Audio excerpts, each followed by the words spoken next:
Hey everyone, and welcome back to another Nook podcast. I'm your host as ever, Peppermint98. Sat in the same room, so there could be some mic echo, which is not a good time, but we thought we would just experiment it. You seem so far away. I'm not that far away. We're not sticking to each other like we normally do. No.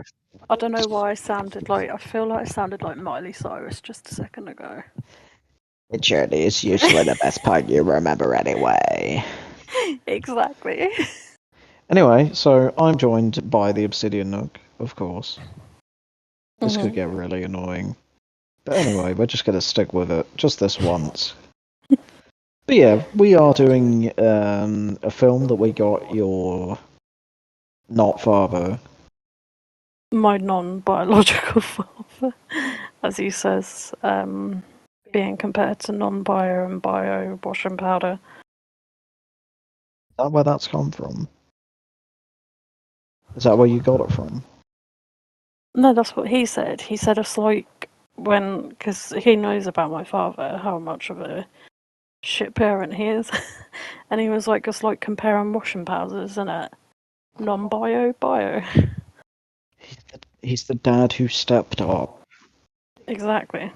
Anyway, we got him this for Christmas. Flow, if you can guess from the picture and the title. A film all about a little black cat. Can you move your mic away? You are like breathing down your fucking headset. It is disgusting. I'm sorry, guys. We only bring you the best quality content on this podcast. And your fucking phone is on loudspeaker as well. I have no social or whatever. I have no awareness, okay? She's a bit special. Do you want to mute your phone so you don't do that again? That was loud, dude. Anyway, yeah. So we're doing Flow, a film with zero dialogue, which is really weird. Are you okay? Yes. This is going on. Anyway, yes, this is a beautiful little animated film about a group of animals on a boat where the world is slowly being consumed by just lots of water, basically. It's very sad and heartwarming at the same time. None of the main animals die. Probably a lot of deer and a whale die. Which is the saddest part because the whale was kind of helping them along their journey. It's saved the cat's life a few times. But yeah, it's like an apocalyptic world where the water is rising slowly. There's clearly signs that humans have been around, but not anymore. But like animals haven't gained like full-on sentience. It's interesting. You just got to make your own sort of conclusions when you watch it about like different things. I mean, I liked it because like with some films it can be very hard to there can be a lot going on. Yeah.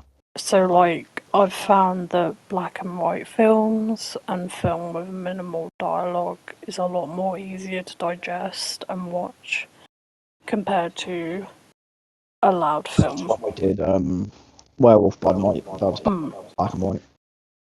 Way back when. And the good thing about this film is there's no flashing lights or anything, so if you suffer with seizures, you're not gonna like drop down. There's lots of weird shit going on though. It's never really explained why the water is rising continuously, and then the earth opens up and swallows it all back. What happened to people? Yeah. But it's just a journey of animals having to survive together. But it is beautiful. The art style is gorgeous. Because also the animals still had, like the cat was knocking things over. There was was it a lemur? King Julian. The lemur had its baskets of, different glasswares and particularly a mirror that it kept looking at. And then obviously there was a golden retriever who liked to play ball. Capybara. Oh, just a random capybara, which was kind of cute, and a bird. The bird who's just disappears. Like it gets like sucked up into the sky, disappears. that was the bit that I didn't understand, was when, like, because it kind of seemed like a magical thing where the bird was healed and able to fly. Because think it his was wing got healed. messed up. I think it sort of got like raptured. Maybe it was that was what was needed to cause all the waters to go down, like a sacrifice. Because the whole point is they're going to these big like stone pillars. Yeah. That's like the plot, and like it's like the bird knows, because the bird's already there by the time the cat gets up there, Yeah. and the bird stood there, and then it gets taken off into like space, and then all the water goes down not long after. This was all animated in Blender, which is something you can get at home on your computer. Like, this isn't professional. Like, YouTubers use this for animation all the time. And different kinds of, let's call them animations. I mean, Not PG. It is a very, very cool art style, very pretty. But also it is kind of like you said, nothing bad happens to the cat, but it's the journey that the kitty goes through that kind of makes me sad. He loses his home, which has a Because, giant like monument of a cat. you know, Next it's to it. kind of, because animals can't tell you when they're in pain and stuff, so you kind of have to, they can't really speak to you, so you kind of have to look at their behaviours and stuff. And when the kitty was just constantly meowing out, that kind of got me. Shout out to the director's cat who did the voice acting, Little Ginger. And then, like, Reminded me of Stray. Because as well, like, the thing that I found really weird was this film, that the lemur then eventually comes across other lemurs, and obviously the bird had its pack, or whatever you want to call it, but then obviously the flock, but obviously the bird stood up for the cat from the flock who was being arseholes, basically. Coming together and looking past your differences. But there wasn't, like, another capybara for the capybara, there wasn't, like, another cat for the cat, and obviously the golden retriever, there was 3 other dogs, part of their kind of pack. But the golden retriever was like the nice character, and the other 3 were kind of made out to be like dickheads. Dickheads. That word has been tainted by the internet. But no, I get you. But yeah, but it's just the fact that the kitty's the last kitty and the capybara's the last capybara. But then the lemur's got plenty of, like, other lemurs that can make a family and stuff. Yeah. I think it's more about the friendship and coming together, as opposed to, like, oh, everyone's got a family that they need to go back to. Oh, no, I know, but it's just like, because obviously in the wild there would be herds and flocks and litters and stuff, so, but it's just the fact that, like, it seems like that was the last capybara and the last cat, and it kind of makes you so sad, you know? Especially when you love, you know, your whatever your favourite animal is. To think that could be the last one on Earth is pretty heartbreaking. It's quite scary to think about, isn't it? And kind of like, when it's your favourite animal, you kind of don't want to see them suffer when you've got a passion for them as well. Like, obviously, I love cats. I've been brought up.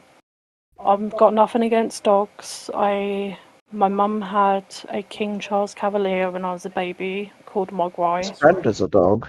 No. And obviously he passed away when I was quite young, but I can't remember. But she had photos where he would protect me under the crib. And the story goes is that every time my biological father came in, Mogwai used to piss in his shoes, growl at him, and try and go for him. So, story about your dad. so nothing about having anything against dogs. I just have not growing up with a dog, because obviously after Mogwai, my mum didn't get another dog. She just had cats, and we've had a lot of cats. We've had up to 10 at one point.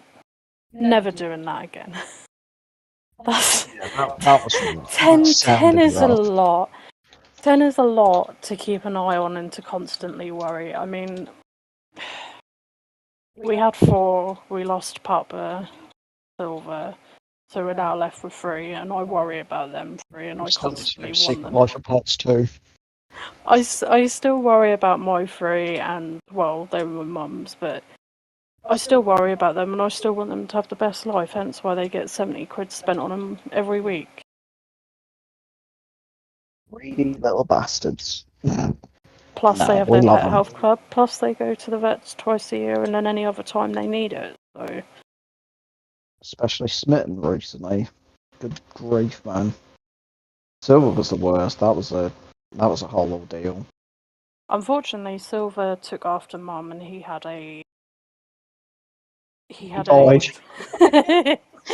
not only that, he ended up with getting eye cancer. But bearing in mind, he was like getting on for 18, so he had just made it to 18. He did really well, bless him. He did, but because of his age and his immune system, like every Christmas he would be at the vets because he would always get a chest infection. And our 2 local vets where we live, obviously they've been working there for over decades, and Mum's been registered there for 20 years, so they've kind of grown up, so they kind of Now we've left because they're shit. And they kind of know Silver, and they were like, it's not Christmas without a visit from Silver. So they know every year to expect him to come in, and he would be on antibiotics poolside, because his immune system just couldn't fight things off, and he was forever patching stuff. And hence why he couldn't have any surgeries, he couldn't have dental surgeries, he couldn't have chemotherapy. So it's like when he got eye cancer, we couldn't put him down that road because of his immune system was so rubbish that it would just end up killing him quicker. So it was buying time instead. But yeah, cats are funny creatures. They don't tell you when they're in pain. They're quite stubborn.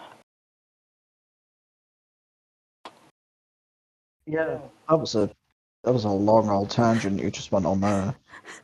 Don't know what else to really add to that, but yeah. I mean, but the other thing is, I like the fact that they used a black cat, because the other thing is a lot of people aren't keen on black cats because obviously, black cats are bad. Somewhere that this increased like the adoption of black cats. Don't quite understand that, but I think this film did. It also helped, like the Latvian film market, if you wish. Like people invest in a lot more. Guys, black cats are not bad luck. They are funny. They are goofy.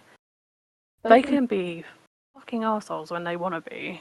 Especially if you know about our Smith, he's not fat. He's a chunky boy, okay? He had a lot of milk when he was a bubby. So he's bulky. But he's very silly, he's very goofy, and he's very stupid. And he knocks things off with his tail without realising that he has a very strong tail. The black cats are not bad luck. They are fun kitties to have. We just move on from the black cat, like, skepticism, Just make cats great again. If you want to die quicker, get a black cat and turn all your lights off, because you will shit yourself when you can't find them. I was going down the stairs the other night and nearly stood on Smith because I turned There was this one guy where his black cat sat in front of the TV, and he spent hours looking for his cat, and it was sitting in front of the TV the whole time with its eyes closed. And that's why I couldn't see him. But yeah, black cats are fun. Yeah, it's just dumb. I mean, I've heard of gingers and their chaos, but I've never had a ginger, so fucking weird not said it like that. Yeah, I think we'll wrap it up. The film's gorgeous. I think it's on Prime, which is annoying considering I got it on DVD. I think we still would have had it on DVD regardless. Oh, 100%.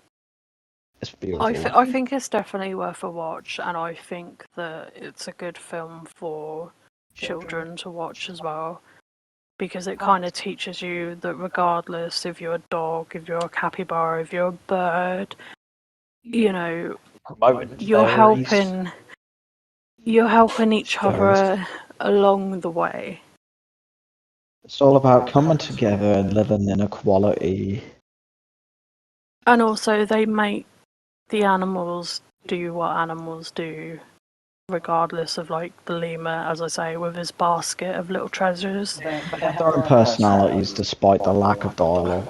Yeah. The kitty knocking things over, the golden retriever wanting to play ball with one of the lemurs like treasures, and obviously the capybara getting, I think it was like a stem full of bananas or something, and just ate the whole lot. And also the Ripped it off the tree, didn't he? the amount the capybara slept is just, I like it. It was good. It was really well made for a film about animals that didn't have any dialogue. It was a good time. Just go watch it. Go watch it, sit back and enjoy it. You know? Have a good time. Definitely recommend it. Yeah. Other than that, I think we'll wrap it up here. I've been your host, as ever, Pub8. We'll be back very soon for another movie review. We're literally off to cinema tomorrow. Oh, okay. I think we're giving up on the pattern of whose turn it is. We'll get back to it eventually. I've got one to do with Morgan. We've got tomorrow's film. This one. Then we'll get back to figuring out who. I think it's your. But did we do Fat Man? Yeah. Yeah, sorry, I couldn't remember. Just trying to remember what we've done and what we haven't done. Yeah. Still, I think it's your go. We'll get there eventually.